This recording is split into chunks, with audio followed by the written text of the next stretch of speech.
ఆర్ఎఫ్ఏకి ఎంత టైం పడుతుంది దానికి? హుహు. లైక్ ఇంతకుముందు మనం మాట్లాడుకున్నట్టుగా ప్రాసెస్ ఎంత పడుతుంది? అలాగే అదే రోజు డిశ్చార్జ్ అవ్వొచ్చా? హుహు. లేకపోతే టైం పడుతుందా? సీ ఆర్ఎఫ్ఏ అనేది ఏ పార్ట్‌లో చేస్తున్నాం? మోకాళ్ళలో చేస్తున్నాం. ఎన్ని నరాలకు టార్గెట్ చేస్తున్నాం? హ్మ్. అంటే 4-5 నర్వ్స్‌కి టార్గెట్ చేస్తాం.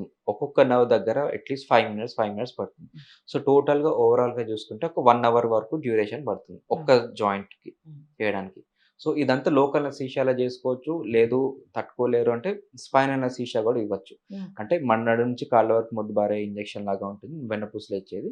అది ఇచ్చి కూడా చేసుకోవచ్చు. అంటే పెయిన్‌ఫుల్‌గా ఉంటుందా సార్ ఆర్ఎఫ్ఏ కొద్దిగా వేసినప్పుడు? ఉంటుంది. అంటే మరీ భరించలేనంత ఏముండదు గానీ, ఓకే. లోకల్ అనస్థీషియా ఇచ్చినాక పెద్దగా ఏముండదు. ఓకే. మేబీ లోపల ఏమవుతదో కొంతవరకు తెలుస్తుంది. ఓకే. మరి దానికి తోడు మీరన్నట్టుగా ఆ పర్టిక్యులర్ ఎక్కడ చేస్తున్నాం, ఏ ప్లేస్‌లో చేస్తున్నాం అనే దాన్ని బట్టి కూడా పెయిన్ యాహ్! ఉంటుంది. Differentiation.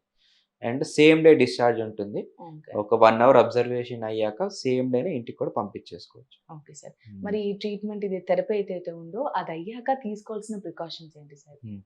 See any needle prick అయ్యాక కొంచెం సలుపు గాని, అట్లా వాపు గాని వచ్చే అవకాశం ఉంటుంది. అవును సో, సార్. టీకా తీసుకున్నా గాని ఒక 2-3 డేస్ అది రిమైండ్ చేస్తూనే ఉంటుంది. ఇక్కడ అవును. ఇంజెక్షన్ తీసుకున్నామని. అవును సార్. సో, అలాంటి సింప్టమ్సే ఉంటాయి. ఇంజెక్షన్ సైట్ పెయిన్ రావడము, ఆర్ ట్రాన్సియంట్‌గా కొంచెం పెయిన్ వచ్చి తగ్గడము, ఇలాగా వచ్చే అవకాశం ఉంటుంది.